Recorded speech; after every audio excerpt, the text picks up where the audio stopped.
Estamos apresentando Memória Paranaense, um projeto da Fundação Inepar. No programa Memória Paranaense, continuamos a nossa entrevista com o cientista paranaense, professor Newton Freire Maia. Professor, depois dos casamentos consanguíneos, falando da sequência do seu trabalho, veio uma fase de estudos das displasias ectodérmicas. Vamos explicar a importância disso. Eu sou cientista há cerca de 50 anos, 51 anos, de maneira que eu estudei muita coisa nesse tempo todo. E uma que eu considero realmente importante foi o meu trabalho sobre displasias ectodérmicas, que eu estudo desde mais ou menos 1970. Na década de 60, foi descoberto em Maringá uma família que tinha várias crianças com um problema muito sério de membros, eles não tinham mãos, não tinham pés, mas também tinham outros problemas. Eu gastei uns anos para estudar essa família, porque era em Maringá também, e, afinal, em mais ou menos 70, 69, 70, eu escrevi o trabalho e mandei para um amigo meu nos Estados Unidos rever, melhorar o inglês e rever o trabalho. Ele melhorou o inglês e tudo e publicou o trabalho lá. Mas qual foi a minha surpresa quando ele colocou no título do trabalho, era um título longo, a palavra displasia ectodérmica. E eu, então, acabei publicando um trabalho sobre displasia ectodérmica sem saber o que era displasia ectodérmica. Nessa época, eu fui com a família para Genebra, na Suíça, trabalhar na Organização Mundial de Saúde. E, felizmente, o nosso trabalho na Organização Mundial de Saúde não era muito grande, não tomava o dia inteiro. Então, às horas de folga, eu ia para a biblioteca da organização para estudar as displasias ectodérmicas, que eu nem sabia o que era. E, examinando a magnífica biblioteca da OMS, em Genebra, eu descobri que não havia uma definição de displasia ectodérmica. E mais, eu descobri na literatura médica que havia muitas anomalias, condições, afecções, que tinha todos os títulos para ser uma displasia ectodérmica, mas que na literatura médica não eram classificadas como displasias ectodérmicas. Por quê? Simplesmente porque não havia uma definição de displasia ectodérmica. Então eu verifiquei que a primeira coisa que faltava fazer era dar uma definição de displasia ectodérmica e apresentar uma classificação das displasias ectodérmicas. Então, em 1970, eu publiquei na Dinamarca um trabalho muito pequenininho, com 3 páginas só, propondo uma definição de displasia ectodérmica e uma classificação de displasia ectodérmica. Nesse trabalho, eu apresentava cerca de 30 displasias ectodérmicas, uma que eu tinha descrito, e cerca de 29 que os outros tinham descrito.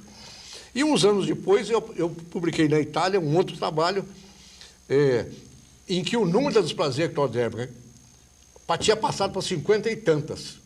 Quando voltei ao Brasil, comecei a trabalhar em displasias ectodérmicas e tive a sorte de ter uma ex-aluna, Marta Pinheiro, que se interessou pelo assunto.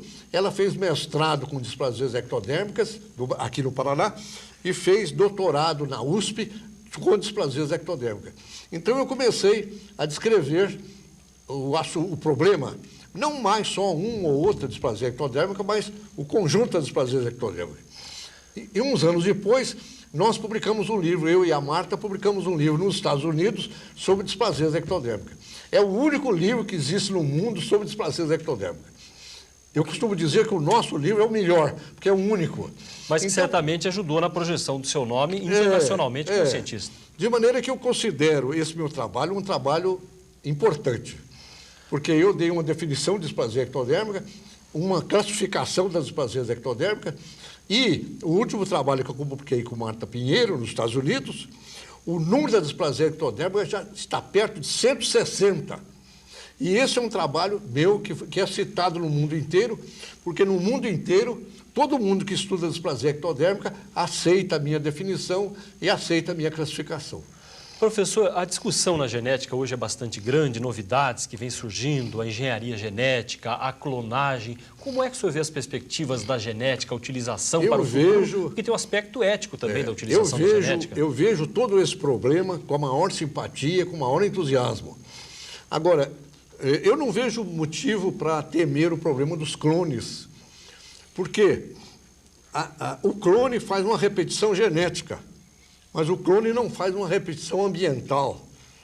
E o ambiente social, ambiente intelectual, ambiente escolar, ambiente familiar, tudo isso é extraordinariamente importante para formar a personalidade do homem. De maneira que eu costumo dizer que se fizerem um clone do Pelé, pode sair um grande cientista.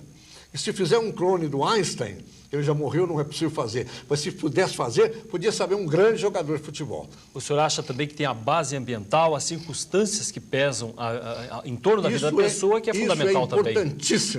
Isso é importantíssimo.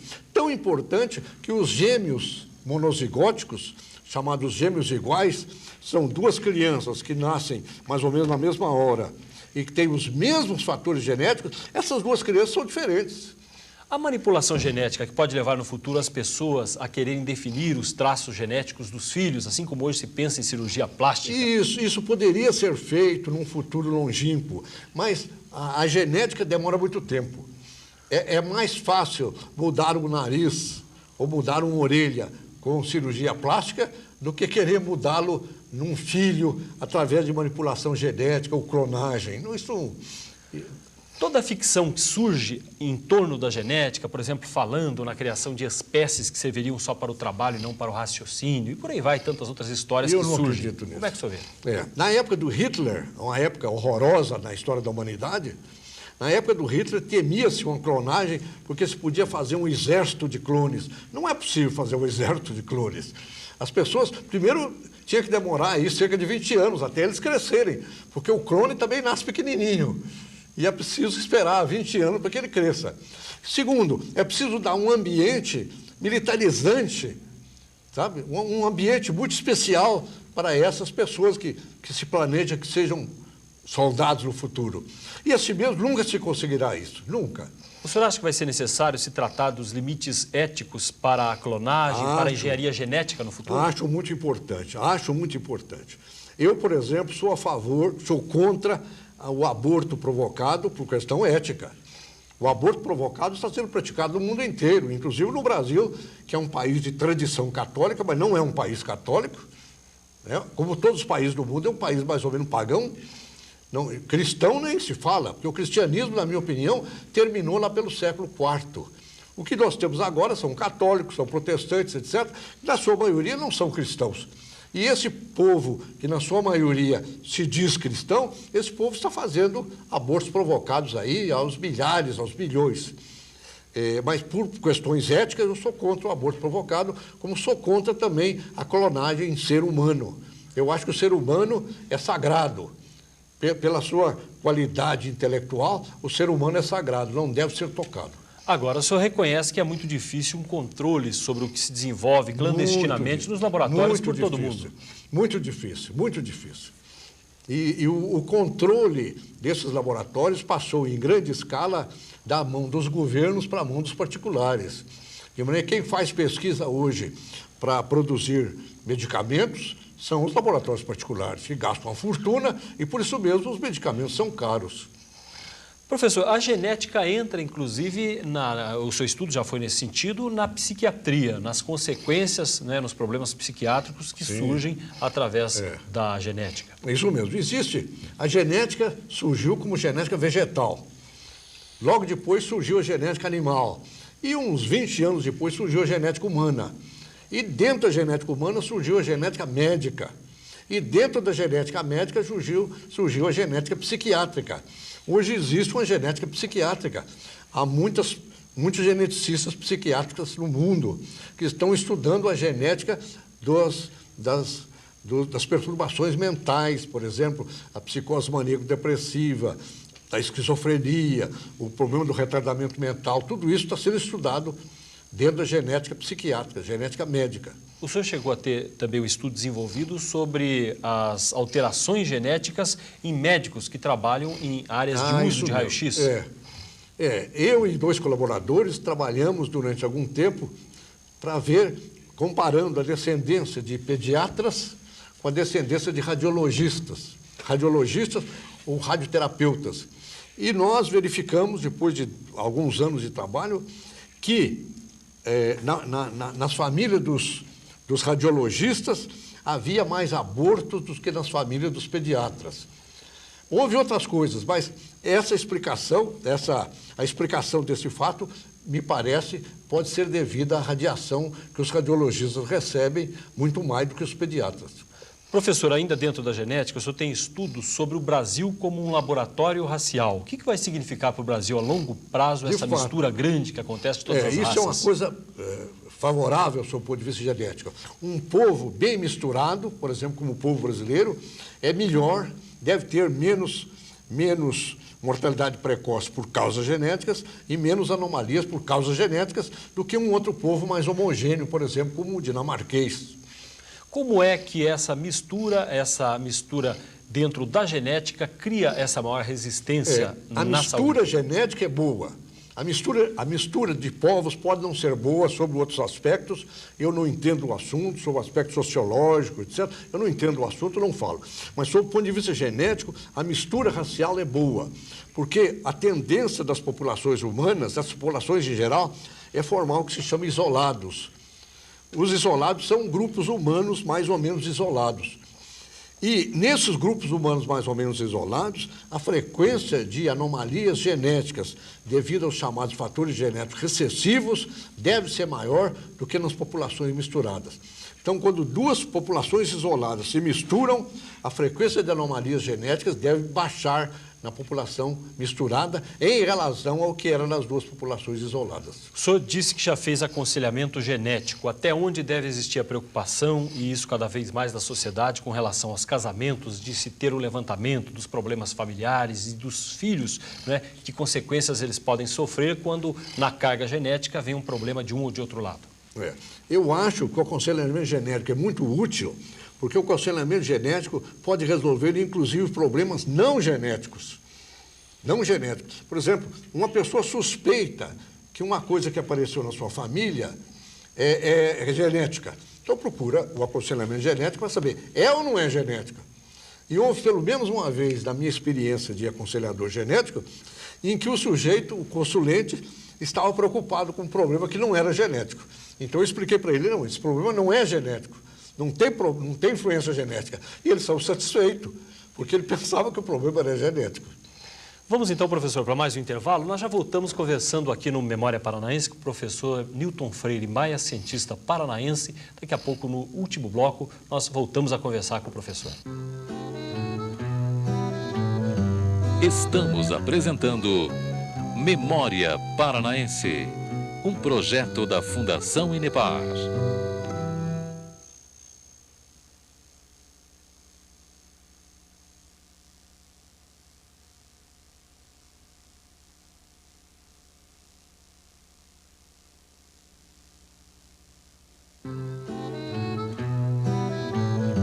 Estamos apresentando Memória Paranaense, um projeto da Fundação Inepar.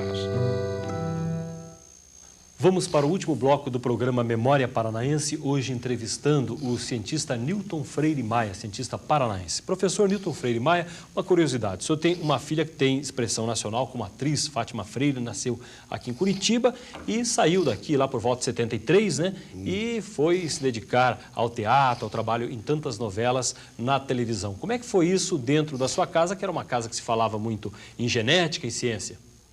Olha, isso acontece, isso prova que os problemas genéticos não são todo-poderosos. O problema ambiental é muito importante. Por exemplo, a minha filha, e agora uma neta também, uma neta está fazendo teatro em Curitiba. Uma neta.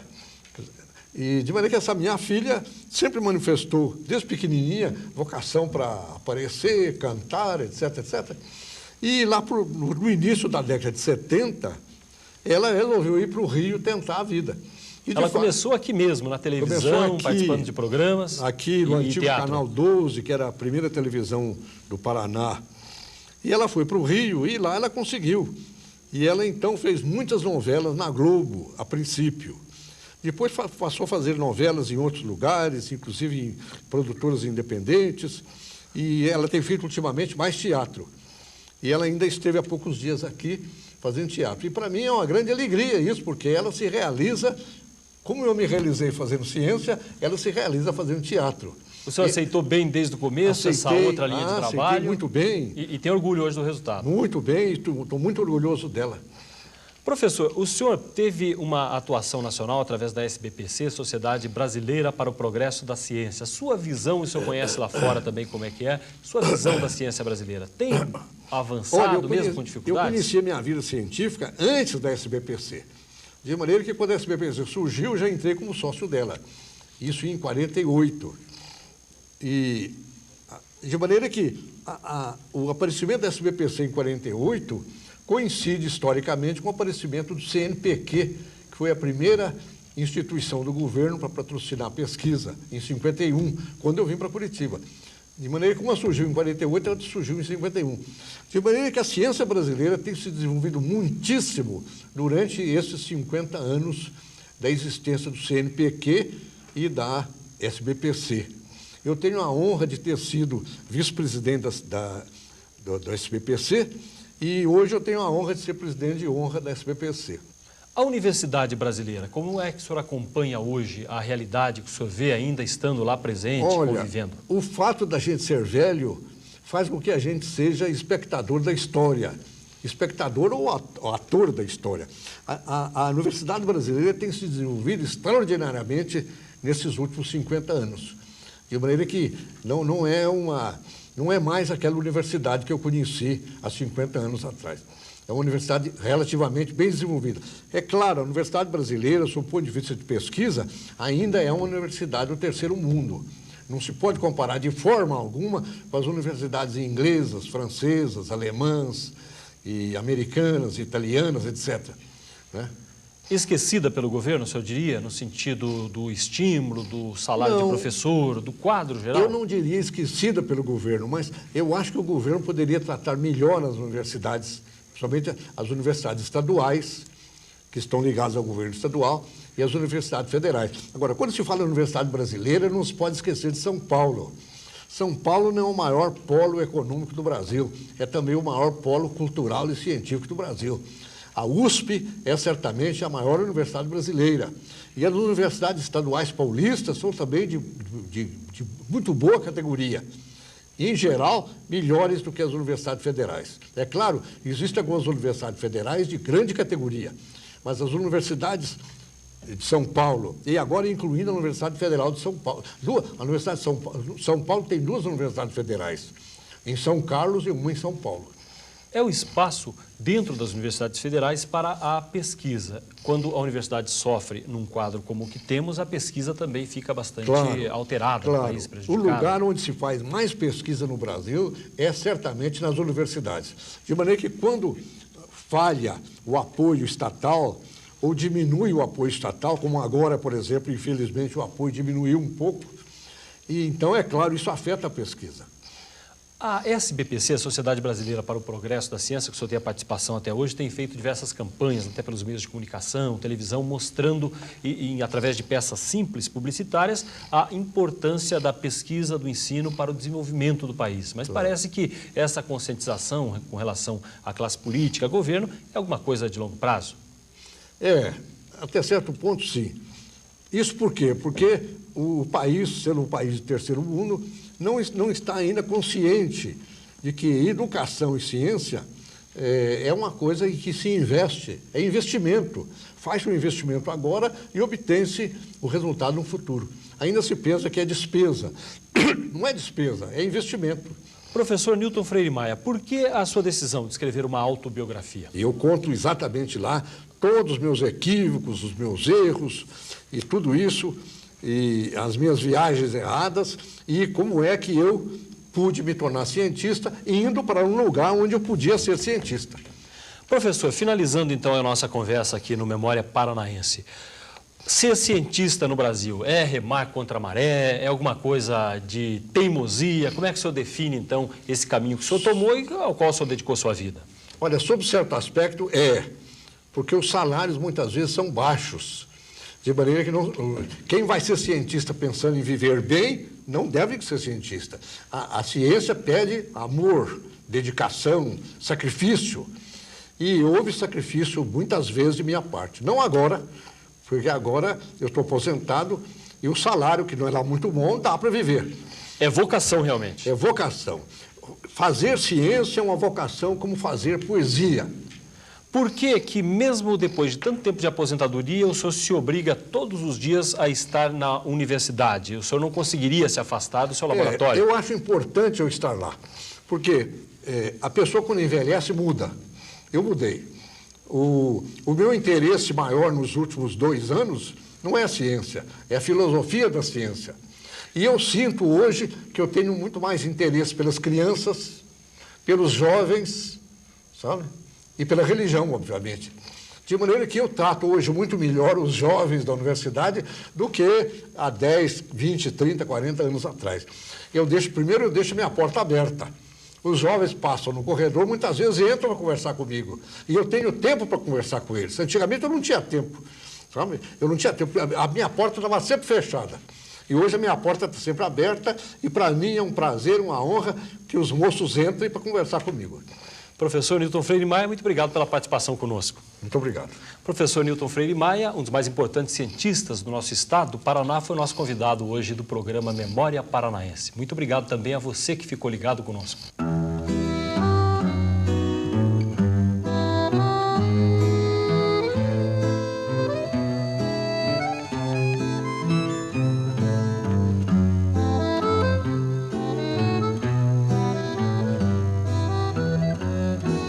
Memória Paranaense, um projeto da Fundação Inepar.